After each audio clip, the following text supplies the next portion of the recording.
بسم اللہ الرحمن الرحیم۔ شہید عباس بابائی کی داستان کتاب شوق پرواز سے۔ گریہ سحری۔ میں رات چھاونی کا حفاظتی انچارج تھا۔ ایک رات گارڈ میرے پاس بہت پریشانی کی حالت میں آیا اور مجھے جگا دیا۔ کہنے لگا چھاونی کے جنوبی حصے میں کوئی آدمی ہے، میرے خیال میں کسی مشکل میں گرفتار ہے۔ میں نے کہا کیا ہوا؟ کہنے لگا وہ زمین پر بیٹھا ہوا رو رہا ہے۔ میں نے کپڑا پہنا اور گارڈ کے ساتھ اس جگہ پر گیا۔ میں نے اسے کچھ دور پر کھڑا کر کے آواز سے تھوڑا نزدیک ہو گیا۔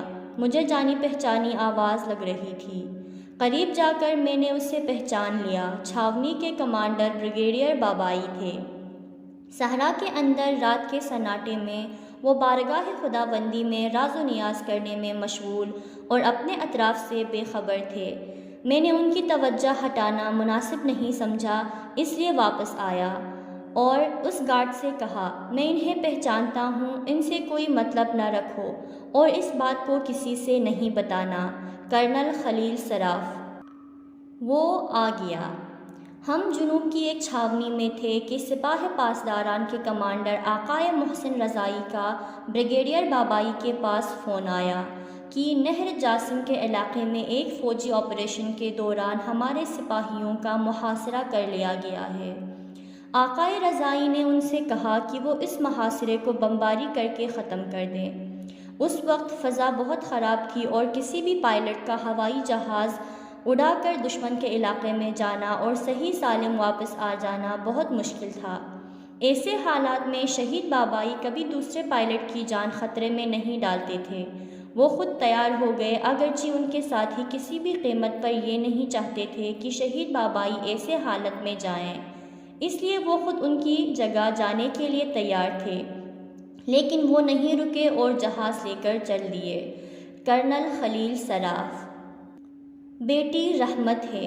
ہماری شادی کے ابتدائی دنوں سے ہی عباس یہ بات کہا کرتے تھے کہ پیغمبر نے کہا ہے کہ بیٹی رحمت ہے۔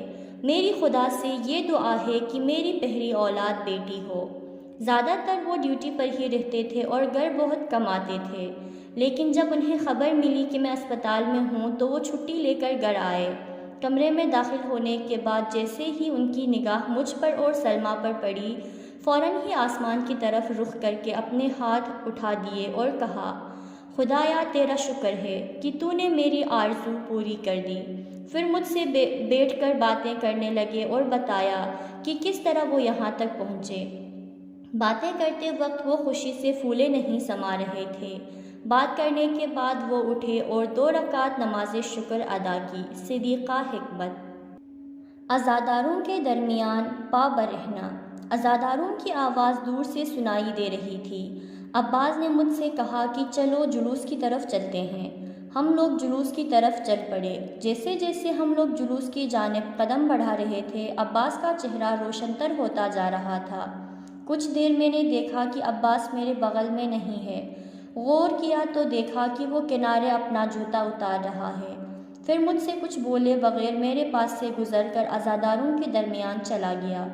میں بے اختیار عباس کو ہی دیکھے جا رہا تھا، جس کی پوری کوشش یہ تھی کہ مجمع کے بالکل درمیان میں جائے۔ کچھ دیر بعد شیریں لب و لہجہ میں اس کے نوحہ کی آواز بلند ہوئی اور جلوس کے ساتھ ساتھ وہ چھاونی کی مسجد تک گیا۔ میں نے آج تک کچھ عزاداروں کو دیکھا تھا کہ وہ پا برہنہ ہو کر عزاداری کرتے ہیں، لیکن ایک کمانڈر کو سپاہیوں کے درمیان پا برہنہ ہو کر عزاداری اور نوحہ خوانی کرتے ہوئے نہیں دیکھا تھا۔ فضل اللہ جاوید نیا۔ سادی اور بیلوس زندگی۔ عباس ایک سادہ انسان تھا۔ خود کو کسی شخصیت کے طور پر پیش کرنا اس کی عادت نہیں تھی اور عہدہ کے ذریعے نام و نمود کی خواہش اس کے ذہن میں کبھی نہیں رہی۔ بچپن سے ہی اس کا طرز زندگی دوسروں سے الگ تھا۔ کلاس میں بھی انتہائی سادہ لباس پہن کر جاتا تھا، اگرچہ اچھا لباس پہن کر جا سکتا تھا، کیونکہ اس کا کہنا تھا کہ میں نہیں چاہتا کہ اپنے ساتھیوں سے اچھا کپڑا پہنوں۔ اسی وجہ سے اسکول کے عہدیداروں نے اس کا نام محروم طلاب کی فہرست میں لکھ لیا تھا اور ان کا ارادہ تھا کہ اس کی مالی مدد کریں گے۔ اس نے پوری زندگی اسی سادگی کے ساتھ بسر کی۔ اس کی نمایاں ترین خصوصیت نام و نمود اور شہرت سے دوری تھی۔ اسی وجہ سے کبھی کبھی بہت مزیدار واقعات ہو جاتے تھے۔ اس کے ایک دوست نے بتایا کہ جنگی امور کی پلاننگ کے لیے میں اور میرا ایک ساتھی شہید بابائی کے ساتھ اصفہان سے شیراز جا رہے تھے۔ راستے میں روڈ کے کنارے ایک سپاہی کھڑا دکھائی دیا۔ شہید بابائی، جو کہ ہمیشہ کی طرح وردی کے بجائے سادہ لباس پہنے ہوئے تھے، کے کہنے پر ہم نے اسے گاڑی میں سوار کر لیا۔ سپاہی پچھلی سیٹ پر اس کے بغل میں بیٹھ گیا۔ اس نے عباس سے پوچھا، سپاہی ہو؟ عباس نے کہا، ہاں۔ سپاہی نے اپنا ہاتھ عباس کے پیر پر مارتے ہوئے کہا، تمہاری ڈیوٹی کس جگہ لگی ہے؟ عباس نے کہا، اصفہان کی چھاؤنی 8 میں۔ سپاہی نے کہا، سنا ہے کہ وہاں کا کمانڈر بہت اچھا آدمی ہے۔ بہرحال اسی طرح وہ سپاہی راستے بھر عباس سے مذاق کرتا رہا۔ جب ہم چھاؤنی پہنچے تو دروازے پر ہی شہید بابائی کو فوجی سلام پیش کیا گیا اور اسی انداز میں ان کا احترام کیا گیا۔ سپاہی کو اب سمجھ میں آیا کہ وہ پورے راستے بھر کمانڈر سے مذاق کرتا آیا ہے، تو وہ بہت شرمندہ ہوا۔ جلدی سے گاڑی کا دروازہ کھول کر سیٹ پر بیٹھا اور کسی سے کچھ بولے بغیر چھاؤنی کے اندر چلا گیا۔ لیفٹیننٹ عظیم دربند سری۔ میرے والدین سے نہ بتانا۔ عباس کی شہادت کے بعد ایک خاتون میرے گھر پر روتی ہوئی آئیں اور کہنے لگیں، میں اور میرا شوہر 1341 میں اس پرائمری اسکول کے چوکیدار تھے جہاں عباس آخری کلاس کا طالب علم تھا۔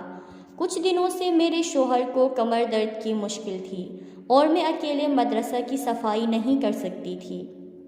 اسی وجہ سے انہیں کئی بار بچوں کے سامنے پرنسپل کی ڈانٹ سننا پڑی۔ ایک دن ہم نے صبح اٹھ کر دیکھا کہ مدرسہ کا صحن اور کلاس بالکل صاف ہے۔ گیلن اور واٹر کولر میں پانی بھرا ہوا ہے۔ میرے شوہر نے مجھ سے کہا کہ میں معلوم کروں کیا ماجرا ہے۔ اگلے دن بھی ایسا ہی ہوا اور میرے شوہر سے سب کی شکایتیں دور ہو گئی تھی، اگرچہ ہمیں خود بھی کچھ نہیں معلوم تھا، اس لیے ہم نے سوچا کہ کسی بھی طرح اس کا پتہ لگایا جائے۔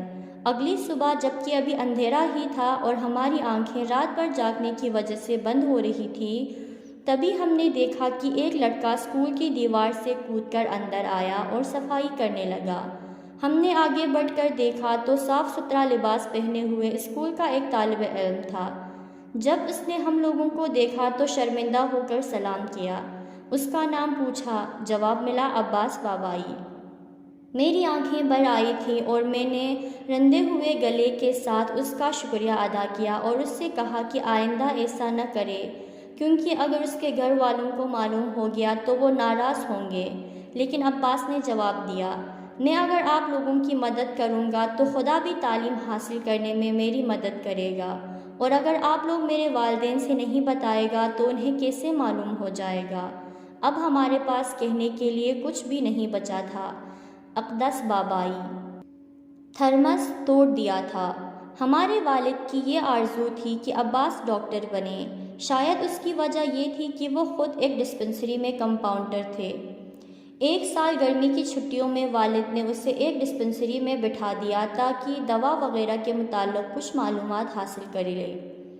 عباس کو اس کام سے بالکل دلچسپی نہیں تھی، لیکن ہمیشہ کی طرح والد کے احترام میں اس نے کام کرنا شروع کر دیا تھا۔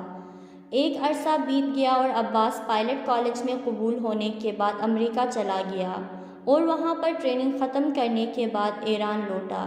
اس کے واپس آنے کی خوشی میں ہم نے قربانی کی تھی اور ہم لوگ اس کا گوشت تقسیم کر رہے تھے۔ ایک جگہ پر عباس گاڑی سے اتر گیا اور اس نے ہم لوگوں سے کہا کہ ہم لوگ گاڑی میں ہی رکیں، وہ ابھی آ رہا ہے۔ عباس چلا گیا اور تھوڑی دیر میں لوٹا۔ میں نے اس سے پوچھا، کیا کام تھا؟ اتنی دیر کیوں لگا دی؟ پہلے تو اس نے سر جھکا لیا اور کچھ بھی نہیں بتایا، لیکن میں نے بہت اصرار کیا تو اس نے کہا، تقریباً 7-8 سال پہلے میں اس ڈسپنسری میں کام کرتا تھا۔ ایک دن اس کے مالک نے مجھے غصے میں کچھ کہہ دیا اور میں اس وقت چھوٹا تھا اس لیے اس سے تو کچھ کہہ نہیں سکا، لیکن بعد میں اس کا تھرمس توڑ دیا۔ آج میں اس کے پاس گیا تھا تاکہ اس نقصان کی بھرپائی کر دوں۔ عباس ٹیم کا کیپٹن۔ عباس بہت اچھا والی بال کھیلتا تھا اور امریکہ میں اس نے ایرانی لڑکوں کے ساتھ مل کر ایک ٹیم بنا لی تھی۔ اس دوران ہمارا بہترین کھیل یہی والی بال تھا۔ امریکی اس دوران یعنی 1349 میں والی بال سے ناواقف تھے اور کھیلتے وقت اس کے قوانین کی رعایت نہیں کرتے تھے۔ ایک بار میچ میں انہی سب باتوں کی وجہ سے عباس نے انہیں متوجہ کیا کہ وہ کھیل کے قوانین کی رعایت کریں، لیکن ایک امریکی کو عباس کی یہ بات بہت بری لگی اور اس نے غصہ اور حقارت کے انداز میں کہا، یہ اونٹوں کی سواری کرنے والے ہمیں والی بال سکھانے چلے ہیں۔ اس نے عباس سے بدتمیزی کی تھی۔ دوسروں نے کوشش کی کہ اس کا جواب دیں، لیکن عباس نے منع کر دیا اور اس امریکی طالب علم سے کہا، میں تمہارے ساتھ میچ کھیلنے کے لیے تیار ہوں، تم 10 لوگ ایک طرف اور میں اکیلا ایک طرف۔ اس نے یہ بات قبول کر لی اور مقابلہ شروع ہو گیا۔ سبھی طلاب بہت خوش و خروش کے ساتھ میچ دیکھ رہے تھے اور تالیاں بجا رہے تھے۔ یہ سب دیکھ کر اور بہت سے لڑکے وہاں اکٹھا ہو گئے۔ اسی سب شور و غل کی وجہ سے وہاں کا مینیجر کلینکل ویکسٹر باہر آ گیا اور میچ دیکھنے لگا۔